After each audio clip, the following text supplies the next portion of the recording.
Nous sommes en train de parler sur les armes puissantes de Dieu. Et aujourd'hui, nous allons entamer notre première arme puissante de Dieu que nous trouvons dans le livre d'Éphésiens, chapitre 6, le verset 14. Nous lisons. Tenez donc ferme, ayez à vos reins la vérité pour ceinture. Amen. La vérité est une arme de Dieu. La vérité, c'est une arme de Dieu et Dieu lui-même s'identifie dans ça. Nous allons lire Psaume 31, le verset 6, nous lisons. « Je remets mon esprit entre tes mains, tu me délivreras, Éternel, Dieu de vérité. » Amen, amen.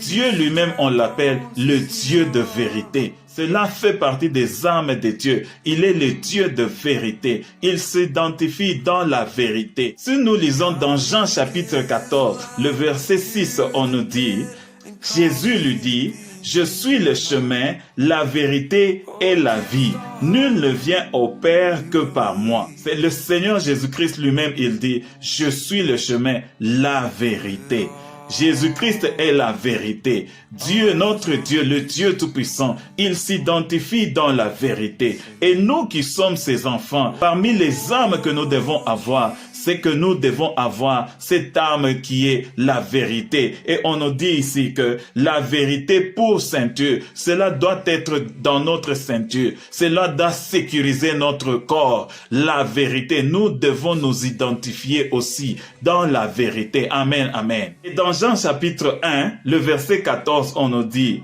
« Et la parole a été faite chair, et elle a habité parmi nous, plein de grâce et de vérité. » Amen. Même la parole de Dieu est pleine de grâce et de vérité. La parole de Dieu est la vérité. Amen, amen. Dans Jean chapitre 8, le verset 32, nous lisons, « Vous connaîtrez la vérité et la vérité vous affranchira. » La parole de Dieu, c'est ça même la vérité. Et on nous dit que lorsque nous connaîtrons la vérité qui est la parole de Dieu, elle va nous affranchir. La parole de Dieu nous affranchit. Elle nous rend libres. Elle nous délivre. Elle nous libère. C'est pourquoi c'est l'arme que Dieu a. Et nous, les enfants de Dieu, nous devons avoir la vérité en nous. Parce que lorsque nous marchons dans la vérité, nous sommes affranchis, nous sommes libérés, nous sommes délivrés dans le nom de Jésus-Christ. Amen. Dans Jean 17, 17, nous lisons, « Sanctifiez-les par ta vérité. Ta parole est la vérité. » Amen, amen. La vérité sanctifie, bien-aimé. Quand tu ne parles pas la vérité, quand tu ne vis pas la vérité, tu es en train de vivre une vie de souillure. La vérité sanctifie. Ça, c'était dans Jean 17, 17. C'était la prière que Jésus-Christ était en train de prier pour nous, les chrétiens, au travers des disciples et au travers de nous qui avons cru en son nom. Il dit, sanctifiez-les par la vérité. Amen, amen. Sanctifiez-les par ta vérité. Ta parole est la vérité. Bien-aimés, parlez la vérité. Vivez une vie de vérité. La vérité vous sanctifie. Vous ne serez pas souillés parce que vous parlez la vérité. Quand vous parlez la vérité, elle vous libère, elle vous sanctifie, elle vous délivre, elle vous affranchit. Parlez la vérité, bien-aimés. Vivez dans la vérité. Amen. Dans Psaume chapitre 15, nous lisons à partir du verset 1er. Psaume de David. Ô Éternel, qui séjournera dans ta tente? Qui demeurera sur ta montagne sainte? Verset 2. Celui qui marche dans l'intégrité, qui pratique la justice et qui dit la vérité selon son cœur. Amen. Dire la vérité selon son cœur. C'est ça qui va t'amener dans la présence de Dieu. La vérité nous amène dans la présence de Dieu. Lorsque nous disons la vérité du fond de nos cœurs, lorsque nous disons la vérité selon notre cœur, la vérité nous amène dans la présence de Dieu. Bien-aimé, tu marches dans la vérité. Tu es en train de marcher avec la présence de Dieu. Amen. Bien-aimé, lorsque tu marches avec la vérité, lorsque tu marches, tu es une personne qui vit dans la vérité. La vérité, bien-aimé, est en opposition avec le mensonge. Si nous lisons Psaume chapitre 8, le verset 7, « Car ma bouche proclame la vérité, et mes lèvres ont en horreur les mensonges. Alléluia. Lorsque tu parles la vérité, tes lèvres ne peuvent pas proclamer aussi le mensonge. La vérité est en opposition au mensonge. Amen.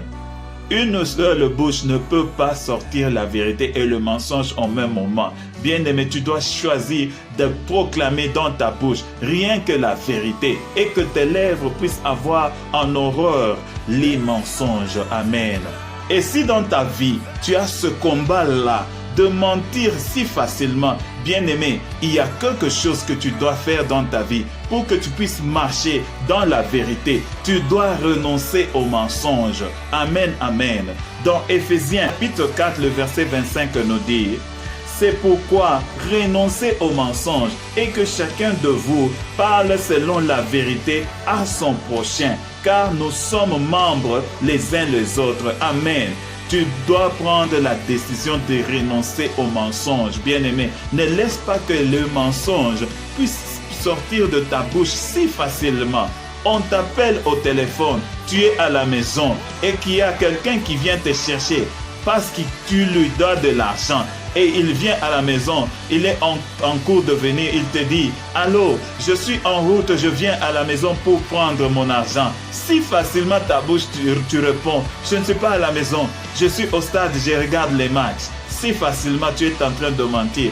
Bien-aimé, ce sont des petites choses qui peuvent te faire rater le ciel. Renonce au mensonge dans ta vie. Prends la décision de renoncer au mensonge. Paul nous dit: c'est pourquoi renoncez au mensonge et que chacun de vous parle la vérité à son prochain. Amen, amen. Il faut prendre cette décision de renoncer. Pourquoi nous devons renoncer au mensonge?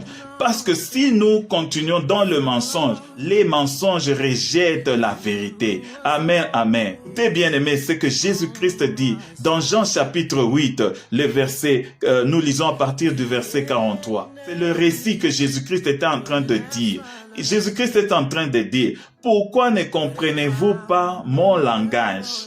Si dans ta vie tu as cette difficulté-là de comprendre la parole de Dieu, de dire la vérité, ça signifie que tu as un combat dans ta vie de comprendre la vérité. Et Jésus-Christ est en train de dire dans Jean chapitre 8, le verset 43, pourquoi ne comprenez-vous pas mon langage? Parce que vous ne pouvez pas écouter ma parole, écouter la parole de Jésus-Christ qui est la vérité. Vous n'êtes pas à mesure d'écouter cela parce que vous ne comprenez pas le langage de Jésus-Christ, le langage de vérité. Le verset 44 nous dit: vous avez pour père le diable et vous voulez accomplir les désirs de votre père. Il a été meurtrier dès le commencement et il ne se tient pas dans la vérité, parce qu'il n'y a pas de vérité en lui. Lorsqu'il profère les mensonges, il parle de son propre fond, car il est menteur et le père de mensonges. Bien-aimé, si dans votre vie vous marchez dans le mensonge est facile dans votre bouche. Vous êtes en train de dire: vous avez pour père le diable, car il est meurtrier, il est menteur dès le commencement. Tu veux rester avec ton père, le diable, en prodiguant les mensonges, en parlant le mensonge à ton prochain? Bien-aimé, je t'exhorte de renoncer au mensonge. Bien-aimé, renonce au mensonge. Tu as pour père le Dieu Tout-Puissant, Dieu notre Père. C'est lui notre Père. Il est le Dieu de vérité. Renonce au mensonge. Renonce à ton père, le diable, le menteur. Il est le menteur dès le commencement. Prends la décision. Ton père, c'est le Dieu de vérité. Marche dans la vérité. Vis dans la vérité. Parle la vérité à ton prochain. Marche dans la vérité. Et ton Père qui est aux cieux, le Dieu de vérité, sera avec toi. La présence de Dieu sera ton partage. Partout où tu iras, tu vas ressentir, tu vas amener la présence de Dieu dans ta vie. Bien-aimé, que Dieu te bénisse, que le Saint-Esprit te fortifie pour que tu puisses renoncer au mensonge et que le Dieu Tout-Puissant puisse te délivrer de cet esprit-là du mensonge. Au nom puissant de Jésus-Christ. Amen. Alléluia.